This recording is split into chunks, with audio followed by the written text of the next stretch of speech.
ఆడతారు కదా, అధికారం పోతే కానీ అధికారం దయ్యం దిగలేదు. ఇప్పుడు రజనీ గారు ఒక నిమిషం రజనీ గారు రెస్పాండ్. సార్ నేను రెస్పాండ్ అవుదాం అంటే నాకు ఇందాక శ్రీరెడ్డి గారు అన్న మాటలు గుర్తొచ్చినాయండి. జూన్ 4 తర్వాత ఈ జూన్ 4, 2024 సేవ్ ద డేట్.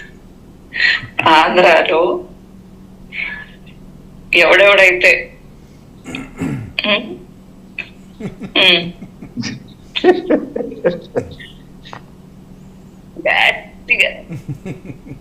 తెలంగాణలో పారిపోయినా కూడా వీడియోస్ అండి ఇప్పుడు అవి వినాలా? ప్రతినిధి ఆవిడ మీ మౌత్ పీస్ లేగా అవన్నీ. వర్మ గారు రజనీ గారు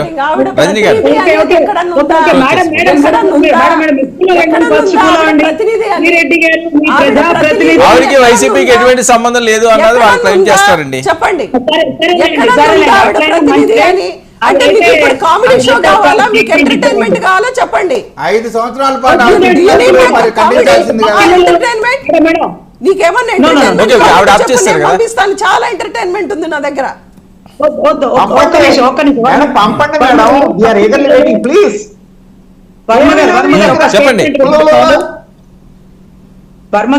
చెప్పండి చెప్పండి.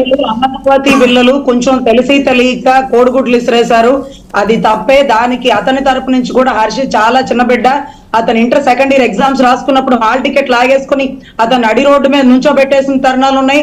ఎక్కడ 144 సెక్షన్ వచ్చిన అతను ఎత్తికెళ్ళిపోయిన తరుణాలు ఉన్నాయి. పరీక్షలకి లేటుకి వెళ్ళిన తరుణాలు ఉన్నాయి. ఆ బిడ్డ అప్పటి వరకు ఓర్చుకొని ఈ రోజు తెలుగుదేశం ప్రభుత్వం గెలిచాక కొడాలని ఇంటి మీద కోడిగుడ్లు వేయడం కళ్ళ ముందు చూసామంటే అది తప్పే. కానీ ఏమి కత్తులు కటారాలు తీసుకొని దాడులు చేయలే, గొంతు మీద కాలేసి తోట చంద్రయ్యలాగా ఈ రోజు కొన్న ప్రాణం పోయే వరకు, చచ్చి చివరి వరకు కూడా జగనన్న అని అంటే చాలు నీ ప్రాణాన్ని కాపాడుతామన్నా సరే ఒక అభిమానం అండి. వాళ్ళు తెలుగుదేశం వాళ్ళ అభిమానం, ఒక రకమైన డిసిప్లిన్. పార్టీ కార్యాలయం ధ్వంసం చేసిన నోరు మూసుకొని ఉన్నారు. మరి అధినాయకుల్ని అరెస్ట్ చేసి లాక్కెళ్తున్నా సరే కన్నీటి పర్యంతమైన షామ్యాల కింద కూర్చున్నారు. ఈ రోజు అలాంటి వారిని ఈ రోజు అదేంటది పాపం పసుపు చొక్కాలు వేసుకుని రోడ్డు మీద ఆపేసిన కొట్టిన తరుణాలు ఉన్నాయి. ఇవన్నీ కూడా అప్పుడు తప్పేనండి. ఆ రోజు పోలీసులు మరి నిమ్మక నీరెత్తినట్టు కూర్చున్నారా? గులకరాయి విషయంలో కొడాలని అని ఇచ్చిన స్టేట్మెంట్ అండి. అదేంటది గులకరాయి ఇసిరేస్తే చంద్రబాబు నెత్తి లోపలేయాలి కానీ పోలీసులు అంటారండి పాపం వాళ్ళకేం తెలుసు అన్నారు. గులకరాయి ఇసిరేసినప్పుడు మాకు తెలిసిన చదవండి, ఎన్ఎస్జే కమాండర్ని కస్టడీలోకి తీసుకోవాలి, అక్కడ ఉన్నటువంటి పోలీస్ ఆఫీసర్లను సస్పెండ్ చేయాలి, ఆయన గన్మెన్ హ్యాండ్ ఓవర్ చేసుకోవాలి. ఇవన్నీ వదిలేసి ఇప్పుడు గులకరాయి ఇసిరేసారంటే పాపం పోరగాళ్ల మీద కేసులు పెట్టి మట్టి పిసుకునే వాళ్ళు, ఒడ్రి కమ్యూనిటీ వాళ్ళు, వాళ్ళ మీద మర్డర్ కేసులు పెట్టారండి. ఇవన్నీ పోయినాయి. ఇప్పుడు పోలీసుల్ని పాపం తప్పుని తిరుగుతున్నారు. మరి అప్పుడు పోలీసులు తప్పు వాళ్ళని అంటారేంటి పాపం, వాళ్ళకేం తెలుసు పాపం అని సమర్థించినటువంటి గౌరవ కొడాలి నాని గారు ఈ రోజు పోలీసులు ఏం చేస్తున్నారు? మరి ఆ రోజు ఏం చేశారు పోలీసులు? ఆ రోజు ఏం చేశారు? పిల్లలు రాళ్ళేసి కొట్టట్లా, ఏం పగల కొట్టట్లా, జస్ట్ కోడిగుడ్లేసి కొట్టారు. అది బాధ తట్టుకోలేక ఇన్ని సంవత్సరాలు 5 ఏళ్ళు ఒక చదువుకునే బిడ్డని మీరు చేసినటువంటి అరాచకం. సో ఎనీవే తప్పు తప్పేనండి, చట్టరీత్యా చర్యలు తీసుకోవాలి.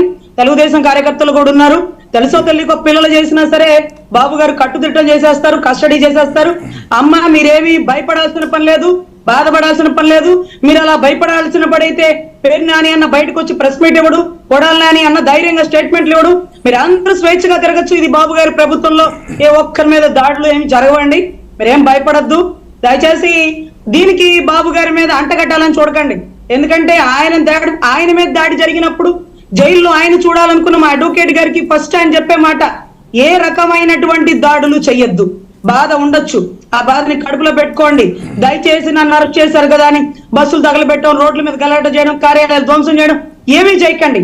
నిశ్శబ్దంగా ఉండండి. ఈ రోజు ఓటుతో సమాధానం చెప్తూ అన్న మాట ఈ రోజు మాకు గుర్తుందండి. 52 రోజులు జైల్లో ఉన్నా సరే నిశ్శబ్దంగా ఉన్న తెలుగుదేశం వాళ్ళ మీద ఈ రోజు మీరు నిందన ఎక్కర్లా. ఒకవేళ జనసేన వాళ్ళు వర్మ గారి మీద దాడి చేస్తారని మీరు వర్మ గారి మీద తెగ బాధపడిపోతుంటే మీకంటే ఎక్కువ గొప్పగా చూసుకున్నాం మేము. వర్మ గారంటే మాకు పవన్ కళ్యాణ్ గారి తర్వాత అంతకు మించిన స్థానం. ఆయన చూసిన తర్వాత మేము కళ్యాణ్ గారిని చూస్తాం. ఒకవేళ తప్పు మా వల్ల జరిగితే ఆయన కాళ్ళ మీద పడి క్షమాపణ చెప్పడానికి ఏ మాత్రం ఆలోచించాం. 100% అది మా వల్ల జరిగిందో జరగలేదో కూడా ఎంక్వైరీ చేస్తారు, కళ్యాణ్ గారు కూడా రియాక్ట్ అవుతారు. దయచేసి మీరు మా వాళ్ళ గురించి బాధపడడం, ఆలోచించి బాధపడడం వదిలేసి మీ గురించి, మీ వారి గురించి బాధపడండి అమ్మా. ఎందుకంటే ధైర్యంగా తిరగచ్చు ఆంధ్రలో, ఎందుకంటే నవ్యాంధ్ర నిర్మాత ప్రభుత్వంలో నడుస్తుంది కాబట్టి, ఆయన అంశ అభివృద్ధే కాబట్టి ఈ పెనుదాడులు ఉండవు. మీరు చట్టరీత్యా చర్యలు తీసుకోవాలన్నప్పుడు ఇందాక సార్ చెప్పినట్టు రామ్ కుమార్ ఓకే సుజాత గారు. అవసరమైతే ఇప్పుడు కూడా తీస్తారమ్మా. ఎందుకంటే చాలా వాయిదాలకి తప్పిస్తున్న సీఎం గారు ఈ రోజు ఎన్నో వాయిదాలు కట్టండి కానటువంటి చాలా మంది వాళ్ళు ఉన్నారు. ఏం పర్లేదు, తప్పు చేస్తే శిక్ష పడాలి. దానికి బాబు గారేమి వద్దనరు, 100% శిక్ష వేయాలా. మీకు ఇంకేం అక్కర్లేదమ్మా. మీరు ధైర్యంగా స్టూడియో దాకా వచ్చారు. వైసీపీ వాళ్ళు దాడులు, టీడీపీ వాళ్ళ దాడులు ఇవన్నీ వేరమ్మా.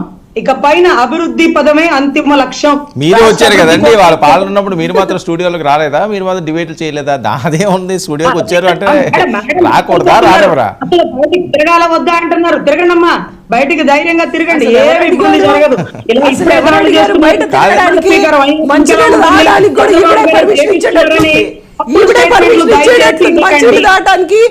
తిరగడానికి అసలు ఎవరు అడిగారమ్మా పర్మిషన్? మీరేమి బాధపడకండి.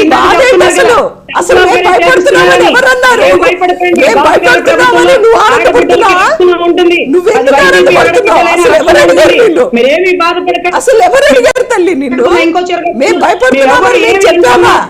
మీరేమి అనరు. కొత్తగా వచ్చిన అధికారం కదా, నీకు ఎలా మాట్లాడాలో మాట్లాడారు, మేము అలా మాట్లాడారు. కొత్తగా వచ్చిన అధికారం కదా, దాన్ని ఎలా వాడుకోవాలో నీకు తెలుస్తుంది.